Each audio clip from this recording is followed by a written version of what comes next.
Dictation start होगा 5 second बाद।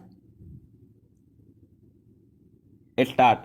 केंद्र सरकार जातिगत जनगणना के पक्ष में नहीं है।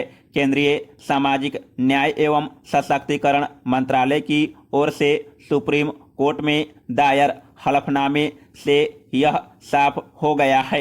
हलफनामे में यह कहा गया है कि पिछड़े वर्ग की जाति आधारित जनगणना प्रशासनिक रूप से कठिन और दुष्कर कार्य है। जातिगत जनगणना की मांग समाजवादी दलों की ओर से अरसे से होती रही है। खासकर बिहार के राजनीतिक दल इस मुद्दे पर ज़्यादा मुखर रहे हैं। बिहार के सभी दल इस मुद्दे पर एकमत रहे हैं। भाजपा भले ही सैद्धांतिक तौर पर इसका विरोध करती है, मगर यहाँ वह भी इस मुहिम के साथ खड़ी रही है। इसी कारण बिहार विधानमंडल के दोनों सदनों ने 2019 में और विधानसभा ने 2020 में जातिगत जनगणना कराने के पक्ष में सर्वसम्मति से प्रस्ताव पारित किया। इस साल भी जातिगत जनगणना कराने का सबसे ज़्यादा दबाव बिहार ने ही बनाया है। नीतीश कुमार 1979 से ही यह मांग करते रहे हैं कि हालांकि उत्तर प्रदेश के पूर्व मुख्यमंत्री और सपा नेता अखिलेश यादव, झारखंड के मुख्यमंत्री हेमंत सोरेन समेत कई अन्य राज्यों के समाजवादी नेताओं ने भी इस जनगणना पर जोर दिया है। पैरा बिहार के मुख्यमंत्री ने इस मसले पर प्रधानमंत्री को पत्र लिखकर मिलने का समय मांगा था और 23 अगस्त को 10 दलों के प्रतिनिधियों के साथ उनसे मिलकर ज्ञापन सौंपा था। इसमें भाजपा के जनक राम भी शामिल थे। प्रधानमंत्री से मिलने के बाद सबने प्रसन्नता व्यक्त की थी कि प्रधानमंत्री ने उनकी बातें गौर से सुनी, लेकिन जब अब केंद्र सरकार ने सुप्रीम कोर्ट में हलफनामे दायर करके अपना पक्ष साफ कर दिया है। केंद्र सरकार ने यह भी कहा है कि जब भी इस तरह के प्रयास हुए हैं, वह चाहे आज़ादी के पहले हुए हों या बाद में, उनमें सही तस्वीर सामने नहीं आ पाती है।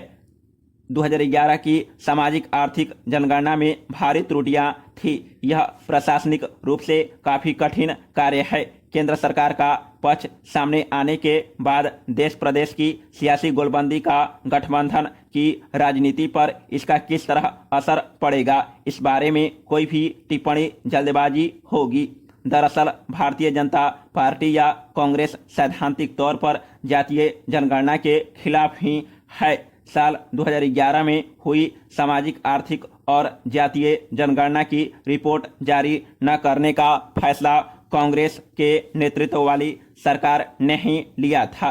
भाजपा के ज़्यादातर नेता इसे देश हित में नहीं मानते। उनका तर्क रहा है कि इससे समाज बटेगा। वैसे समाज में एक धड़ा ऐसा भी है जो इसका समर्थक रहा है। उससे भी बड़ा सच है कि बिहार में जब भी जातिगत जनगणना की मांग उठी तो भाजपा और कांग्रेस आधिकारिक तौर पर अपने अपने गठबंधन के दलों के साथ खड़ी नजर आई है। पैरा जातिगत जनगणना के पक्ष में खड़े लोगों का तर्क है कि भारत में असमानता की खाई काफ़ी गहरी है। यहाँ की असमानता जातिगत कारणों से भी है।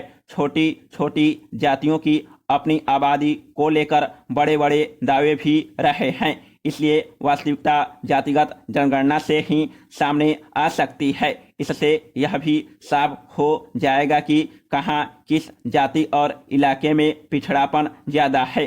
पिछड़ापन की प्रकृति क्या है। पैरा समाजशास्त्री पी घोष का कहना है कि जातिगत जनगणना के अनुसार नुकसान कम और फायदे ज़्यादा हैं। घोष कहते हैं यह सही है कि हिंदुस्तान की सोच और सरोकार के केंद्र में जातियां हैं।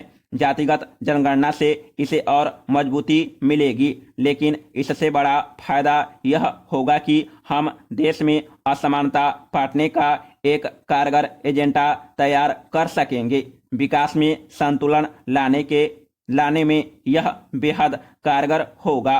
असमानता कम होगी तो जाति आधारित सोच भी बदलेगी। बिहार के समाजवादी नेता शिवानंद तिवारी का कहना है कि पंडित जवाहरलाल नेहरू के कार्यकाल में जनवरी 1953 में काका कालेलकर की अध्यक्षता में पिछड़ा वर्ग आयोग का गठन किया गया था। उस आयोग ने मार्च 1955 में अपनी रिपोर्ट सौंपी तो उसमें भी 1961 में जाति आधारित जनगणना कराने की सिफारिश की गई थी। हालांकि किसी दबाव में कालेलकर खुद पीछे हट गए और इस रिपोर्ट पर अमल न करने का अनुरोध कर दिया। वह कहते हैं कि जातिगत जनगणना से यह तो पता चलेगा ही कि विकास यात्रा में कौन कहां तक पहुंचा, किस तबके में आज भी ज्यादा पिछड़ापन है, उसकी प्रकृति क्या है, साथ ही छोटी छोटी जातियां बड़ी बड़ी आबादी के जो दावे करती है उसकी वास्तविकता क्या है, यह भी सामने आएगी। इस सवाल पर कि जातिगत जनगणना की सबसे मजबूती से मांग बिहार के दलों ने की। यहीं से 10 दलों के प्रतिनिधि मुख्यमंत्री नीतीश कुमार के नेतृत्व में पीएम से मिले। शिवानंद तिवारी ने कहा कि मांग तो हर राज्य से उठी है, लेकिन यह भी सच है कि बिहार में सामाजिक आंदोलन की जमीन सबसे मजबूत रही है। पैरा जातिगत जनगणना की मांग मुखर करने वाले दल नहीं मानते कि इससे अगड़ों का कोई नुकसान होगा। जदयू ने तो बाकायदे इस पर अपनी सफाई भी दी थी।